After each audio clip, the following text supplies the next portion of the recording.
RRB NTPC 2019 की vacancy के CBT 1 के प्रश्नों को हम लोग सॉल्व कर रहे हैं। इसके संबंध में 2 वीडियो मैंने ऑलरेडी पब्लिश किया हुआ है, आप लोग प्लेलिस्ट में जाकर के देख सकते हैं। टोटल 133 शिफ्टों में CBT 1 का एग्जाम जो है कंडक्ट किया गया था। ऑलरेडी 4 शिफ्टों के प्रश्नों को हम लोगों ने देख लिया है।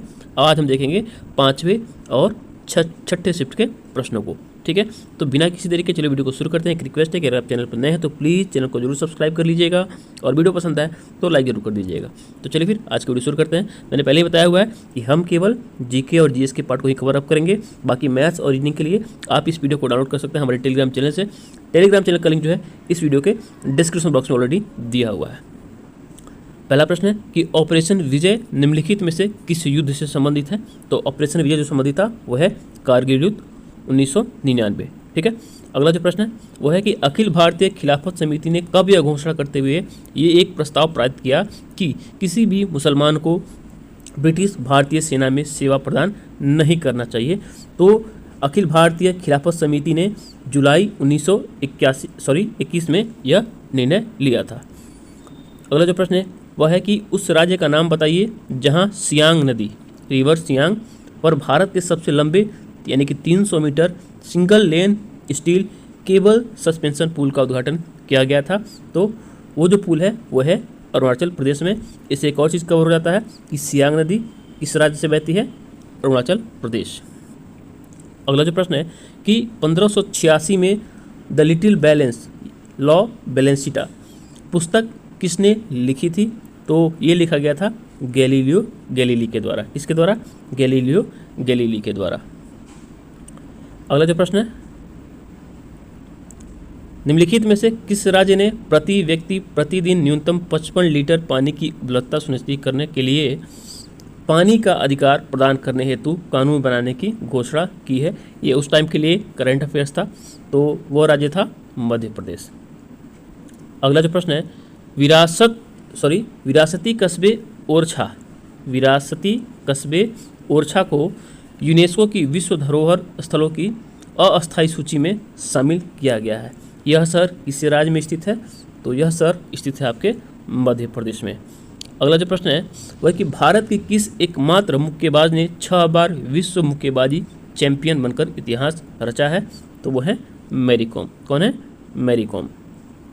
अगला प्रश्न है कि समाचार पत्र बंगाल गजट के संस्थापक कौन थे? तो वो थे JK हिक्की। कौन थे? JK Hickey. अगला प्रश्न है कि कोशिका का वह बाह्यतम आवरण कौन सा है जो कोशिका के अवयवों को उसके बाह्य वातावरण से अलग करता है? तो वो है प्लाज्मा झिल्ली। क्या है? प्लाज्मा झिल्ली। अगला जो प्रश्न है वह है कि निम्नलिखित में से पश्चिमी घाट में स्थित क्षेत्र का नाम बताइए? तो मालाबार क्षेत्र जो है वो आपका पश्चिमी क्षेत्र में है, बाकी सिंधु का मैदान, असम क्षेत्र और कोरोमंडल क्षेत्र आपका किधर है? वो है आपका पूर्वोत्तर में। अगला प्रश्न है कि निम्नलिखित में से कौन सा समुद्र तट ब्लू फ्लैग सर्टिफिकेशन प्राप्त करने वाला एशिया का पहला समुद्र तट बन गया है? तो वो है चंद्रभागा समुद्र तट। अगला जो प्रश्न है वह कि भारत और पाकिस्तान के बीच की सीमा क्या कहलाती है? तो वो रेड क्लिफ रेखा कहलाती है। अगला प्रश्न है निम्नलिखित में से कौन सा केरल का एक पारंपरिक रंगमंच है जहां 8 दिनों में 8 नाटक प्रदर्शित किए जाते हैं? तो कृष्णाटम जो है वह पारंपरिक रंगमंच है जहां 8 दिनों में 8 नाटक प्रदर्शित किए जाते हैं। अगला जो प्रश्न है वह कि निम्नलिखित में से किस अनुच्छेद में समानता की अवधारणा को परिभाषित किया गया है? समानता की अवधारणा, तो वो अनुच्छेद 14। अगला प्रश्न है पूर्वोत्तर भारत की निम्नलिखित में से कौन सी झील मीठे पानी की सबसे बड़ी झील है? तो वो है लोकटक झील। कौन सी झील है? लोकटक झील। अगला जो प्रश्न है कि भारतीय भूवैज्ञानिक सर्वेक्षण के अनुसार निम्नलिखित में से कौन से राज्य में भारत के सर्वाधिक ग्रेफाइट भंडार हैं? यहाँ पे ग्रेफाइट भंडार के बारे में पूछा जा रहा है, तो वो है अरुणाचल प्रदेश। अगला प्रश्न है कि इनमें से किसे 2019 में दक्षिण सूडान में UN मिशन का फोर्स कमांडर नियुक्त किया गया है? ये उस टाइम के लिए करंट अफेयर्स था, तो वो थे शैलेश तिनेकर। कौन थे? शैलेश तिनेकर। अगला प्रश्न है कि उस वैज्ञानिक का नाम बताइए जिसने इस सिद्धांत का प्रतिपादन किया था कि इलेक्ट्रॉन एक धनावेशित गोले में धंसे हुए होते हैं। तो वो थे जे थॉमसन। कौन थे? J Thomson. और वैसे भी अगर पूछा जाए कि इलेक्ट्रॉन का खोज किसने किया था, तो वो किया था जे थॉमसन ने। अगला प्रश्न है कि नेस्कॉम NASSCOM का पूर्ण रूप क्या है? तो वह है national association of software and services companies. ठीक है।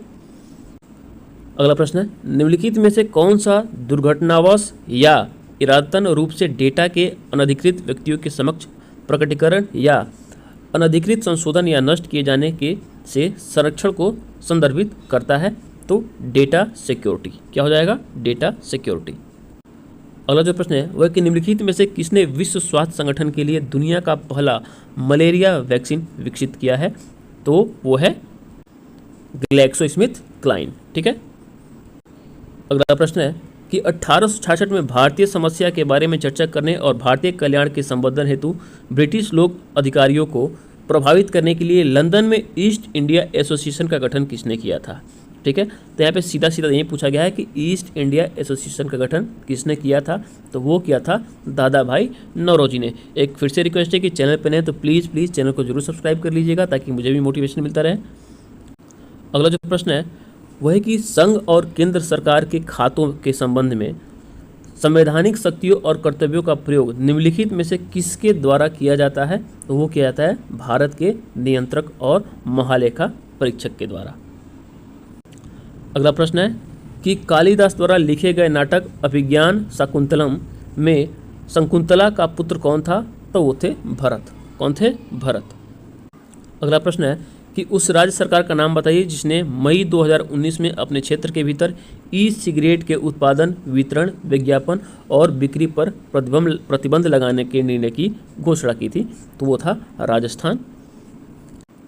अगला जो प्रश्न है वह कि वायुमंडल में मौजूद इनमें से कौन सी गैस का उपयोग दहन, श्वसन एवं नाइट्रोजन के ऑक्साइड के निर्माण नामक तीनों प्रक्रियाओं में किया जाता है? तो आपको ये पता है कि जलने के लिए ऑक्सीजन चाहिए, श्वसन के लिए भी चाहिए, और यहाँ पे ऑक्साइड किसी भी तत्व का अगर ऑक्साइड हो रहा है तो यानी कि ऑक्सीजन उसमें ऐड हो रहा है तो वो हो जाएगा ऑक्सीजन। अगला प्रश्न है कि विश्व विरासत स्थल के रूप में प्रसिद्ध अजंता की गुफाएं निम्नलिखित में से किस स्थान पर स्थित हैं? तो औरंगाबाद में। कहाँ पे? महाराष्ट्र के औरंगाबाद में। चलते अगले प्रश्न की तरफ। निम्नलिखित में से किसे भारत के स्वतंत्रता आंदोलन के दौरान चरमपंथी नेता के रूप में जाना जाता था? तो वो थे बाल गंगाधर तिलक। अगला प्रश्न है कि डैश वैज्ञानिक और गणितीय उपयोग के लिए एक उच्च स्तरीय प्रोग्रामिंग भाषा है? तो वह है फोर्ट्रान। कौन है? फोर्ट्रान। अगला प्रश्न है निम्नलिखित में से कौन सा तत्व एक बहुमुखी तत्व है जो सभी सजीवों एवं हमारे द्वारा उपयोग की जाने वाली कई चीज़ों का आधार बनाता है? तो वो है कार्बन। अगला प्रश्न है कि निम्नलिखित में से किस संगठन ने 2019 में राजस्थान के पोखरण में एक सुखोई लड़ाकू जेट से स्वदेशी रूप से विकसित 500 किलोग्राम वर्ग निर्देशित बम का सफल परीक्षण किया है? तो DRDO ने। किसने किया था? DRDO ने। अगला प्रश्न है वर्तमान में इनमें से किस देश में अधिकतम संख्या में नाभिकीय रिएक्टर संचालित हैं? तो यूनाइटेड स्टेट में यानी कि अमेरिका में जो है सबसे ज़्यादा नाभिकीय रिएक्टर संचालित हैं। अगला प्रश्न है कि दिसंबर 2020 में किसने ICC male cricketer of the decade पुरस्कार जीता? तो उस टाइम विराट कोहली इस अवार्ड को जीते थे। इस बार का जो करंट अफेयर्स होगा उसको आप एक बार देख लीजिएगा। अगला प्रश्न है कि भारी जल के नामकरण का आधार क्या है? तो 2 नंबर ऑप्शन सही हो जाएगा। यह पोट्रियम के स्थान पर ड्यूटेरियम का उपयोग किया जाता है जो हाइड्रोजन का अपेक्षाकृत भारी समस्थानिक है। ठीक है। तो हाइड्रोजन का समस्थानिक क्या है? ड्यूटेरियम है। इसको याद रखिएगा। अगला प्रश्न है साहित्य के लिए रविंद्रनाथ टैगोर साहित्य पुरस्कार 2019 किसने जीता? तो उस समय ये राणा दास गुप्ता ने इसको जीता था। अगला प्रश्न है कि इनमें से कौन भारतीय रिजर्व बैंक के पहले भारतीय गवर्नर थे? तो वो थे CD देशमुख। कौन थे? CD देशमुख। अब यहाँ से हम लोग छठे शिफ्ट के प्रश्नों को देखेंगे।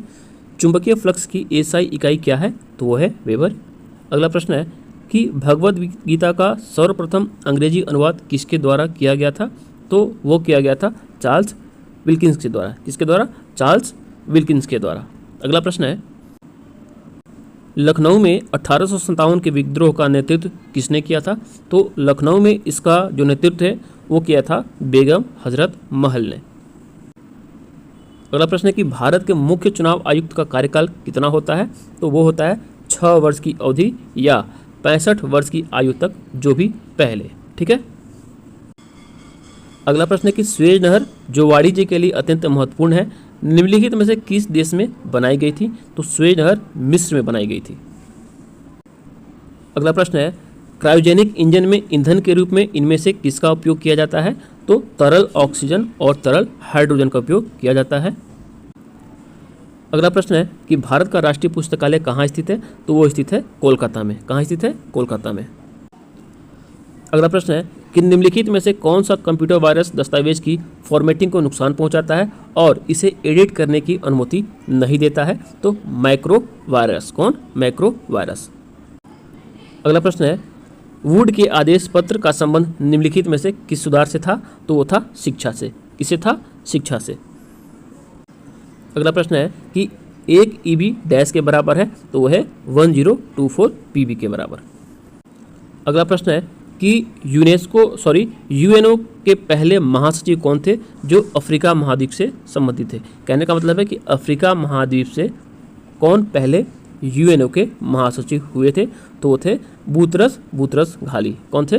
बूतरस घाली। अगला प्रश्न है कि निम्नलिखित में से कौन सी उन 3 नदियों में से एक नहीं है जिनका पारस्परिक प्रभाव उत्तर भारतीय मैदानों के निर्माण के लिए उत्तरदायी है? तो वो है गोदावरी। कौन सी नदी है वो? गोदावरी। वो इसलिए क्योंकि गोदावरी जो है वो दक्षिण भारत की नदी है। उत्तर भारत मैदान के बारे में यहाँ पे पूछा गया है। अगला प्रश्न है कि नॉर्वे के स्वालबॉर्ड में निर्मित अंतर्राष्ट्रीय आर्कटिक अनुसंधान बेस नी अलसंड में स्थित भारत के पहले अनुसंधान केंद्र का नाम क्या है? तो वह है हिमाद्री। क्या नाम है उसका? हिमाद्री। अगला प्रश्न है, राष्ट्रीय कवि रामधारी सिंह दिनकर को उनकी किस रचना के लिए ज्ञानपीठ पुरस्कार से सम्मानित किया गया था? तो उर्वशी। उनकी वो रचना थी उर्वशी। अगला प्रश्न है कि किस देश ने 2019 में G20 शिखर सम्मेलन की मेजबानी की थी? तो जापान के द्वारा किया गया था। करंट अफेयर्स का उस टाइम का प्रश्न था। अगला प्रश्न है कि काली मिट्टी मुख्यतः इनमें से किस राज्य में पाई जाती है? तो पाई जाती है महाराष्ट्र में। और काली मिट्टी कपास के लिए बहुत ही ज़्यादा फायदेमंद होती है। अगला प्रश्न है कि भारत का पहला पोशाक संग्रहालय किस राज्य में स्थित है? तो वह है गोवा में। कहाँ स्थित है? गोवा में। अगला प्रश्न है कि वाहनों में रियर व्यू विंग मिरर के रूप में किस प्रकार के दर्पणों का उपयोग किया जाता है? तो रियर मिरर के रूप में उत्तल दर्पण का उपयोग किया जाता है। अगला प्रश्न है कि भौतिक अनुसंधान प्रयोगशाला जो अंतरिक्ष एवं इससे संबंध विज्ञानों के लिए एक राष्ट्रीय अनुसंधान संस्थान है, कहाँ स्थित है? तो यह है अहमदाबाद में। कहाँ स्थित है? अहमदाबाद में। अगला प्रश्न है, निम्नलिखित में से कौन सा सार्वजनिक क्षेत्र का उद्गम महारत्न की श्रेणी में आता है? तो है IOCL। अगला प्रश्न है, किस ताप पर जल का घनत्व अधिकतम होता है? तो 277 केल्विन, ठीक है, या 4 डिग्री सेल्सियस। इसको याद रखिएगा, या तो 277 केल्विन या 4 डिग्री सेल्सियस। अगला प्रश्न है कि 1947 से पहले भारत में 26 जनवरी को क्या कहा जाता था? तो स्वतंत्रता दिवस कहा जाता था। अगला प्रश्न है, प्रधानमंत्री उज्ज्वला योजना का शुभारंभ कब हुआ था? तो आपको पता है 1 मई 2016 को इसकी शुरुआत हुई थी।